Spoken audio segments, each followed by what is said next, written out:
지금 이 순간 당신의 머릿속에 무언가가 흐르고 있습니다. 말들, 이미지들, 감각들. 이것을 우리는 보통 내 생각이라고 부릅니다. 너무 당연하게 의심조차 하지 않고. 그런데 오늘 딱 하나만 물어보겠습니다. 생각이 먼저일까요? 아니면 나가 먼저일까요? 이 질문은 단순해 보이지만 2500년 전 불교 철학이 인류에게 던진 가장 근본적인 질문입니다. 그리고 현대 신경과학도 최근에야 비슷한 결론에 도달했습니다. 오늘 우리는 자아가 없다면 누가 생각하는가라는 질문 하나를 가지고 깊이 들어가 보겠습니다.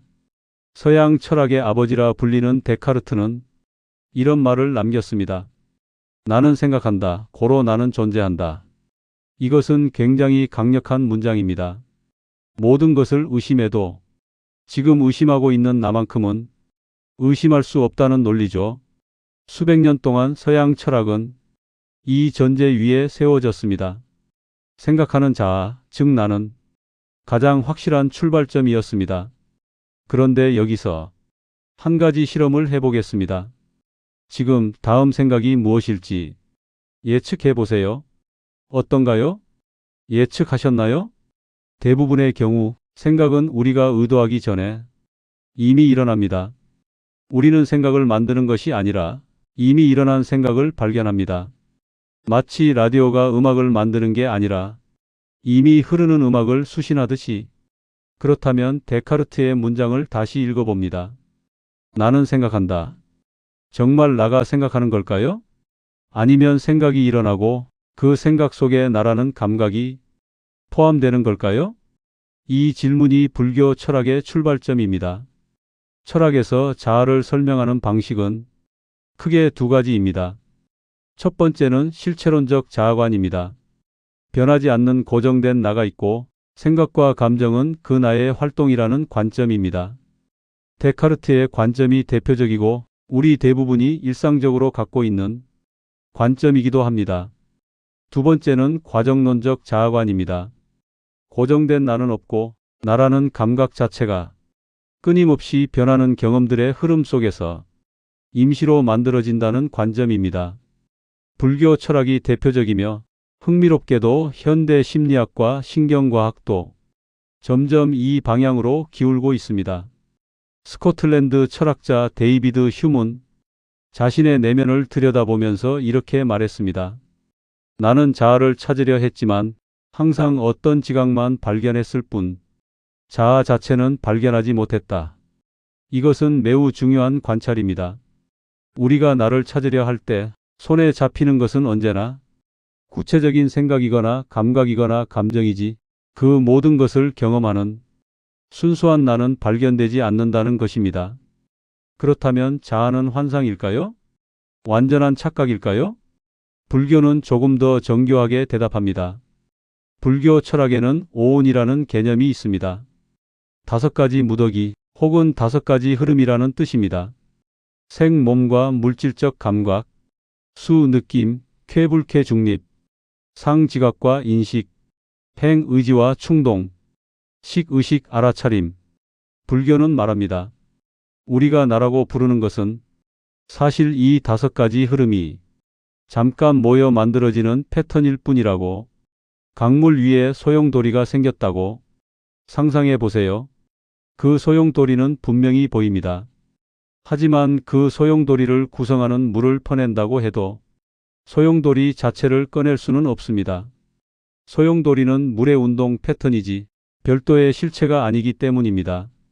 불교에서 자아도 이와 같습니다. 나는 오온이 상호작용하는 패턴이지 그 패턴 뒤에 별도로 존재하는 고정된 실체가 아닙니다. 이것을 무아라고 합니다. 고정된 나는 없다는 뜻입니다. 그리고 불교는 한 걸음 더 나아가 찰나 생멸을 말합니다. 모든 것은 찰나마다 생겨나고 사라집니다. 1초에도 수십억 번의 찰나가 있고 지금 이 순간의 나와 다음 순간의 나는 엄밀히 말하면 동일한 존재가 아닙니다. 그렇다면 누가 생각하는가? 불교의 대답은 이렇습니다. 생각이 생각합니다. 의식이 의식합니다. 하지만 그 생각과 의식을 소유하는 별도의 주인은 없습니다. 이것은 허무한 말처럼 들릴 수 있습니다. 하지만 불교가 이 무아를 이야기하는 이유는 허무주의가 아닙니다. 오히려 정반대입니다. 흥미롭게도 21세기 신경과학은 불교의 무아론에 매우 가까운 결론에 도달했습니다. 신경과학자들의 연구에 따르면 우리의 뇌는 어떤 행동을 하기 약 0.3초 전에 이미 그 행동을 위한 신경활동을 시작합니다. 즉, 내가 결정했다는 의식적 감각은 실제 결정보다 뒤에 온다는 것입니다. 이것은 단순한 반응 속도의 문제가 아닙니다. 우리가 내가 자유롭게 선택했다고 느끼는 그 감각 자체가 뇌가 이미 시작한 과정을 의식이 뒤늦게 인식하고 그것에 소유권을 붙이는 과정일 수 있다는 뜻입니다. 철학자 토마스 매칭거는 이를 두고 자아는 뇌가 만들어내는 모델이라고 표현했습니다. 실제로 존재하는 실체라기보다는 뇌가 생존과 적응을 위해 구성하는 내러티브라는 것입니다. 이것은 불교가 오래전에 명상 수행을 통해 직접 관찰한 것과 놀랍도록 일치합니다. 하지만 여기서 오해를 하나 짚어야 합니다. 자아가 구성된 것이라면 자아는 존재하지 않는 걸까요? 아닙니다. 소용돌이는 분명히 존재합니다. 다만 그것이 물과 별개의 독립적인 실체가 아닐 뿐입니다. 마찬가지로 나라는 감각과 경험은 분명히 있습니다. 다만 그것이 영원하고 고정된 실체가 아닐 뿐입니다.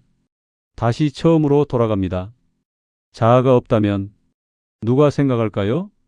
이 질문은 어쩌면 잘못된 질문일지 모릅니다. 생각에 반드시 소유자가 있어야 한다는 전제가 이미 깔려 있기 때문입니다. 비가 내릴 때 비를 내리는 자가 따로 있어야 하는 건 아닙니다. 바람이 불 때 바람을 부는 자가 따로 있어야 하는 건 아닙니다. 생각이 일어날 때도 생각을 소유하는 자가 반드시 있어야 하는 건 아닐 수 있습니다.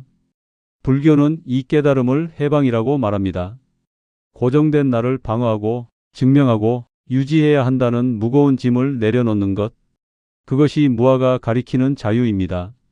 물론 이것을 단번에 이해하거나 받아들이기는 어렵습니다. 수천 년의 철학자들과 수행자들도 이 문제를 평생 붙잡고 씨름했습니다.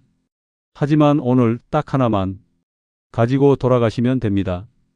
다음에 내가 이런 생각을 했어라고 말하려는 순간 잠깐 멈추고 물어보세요. 정말 내가 한 걸까요? 그 멈춤, 그 짧은 의심이 어쩌면 모든 것의 시작일지 모릅니다.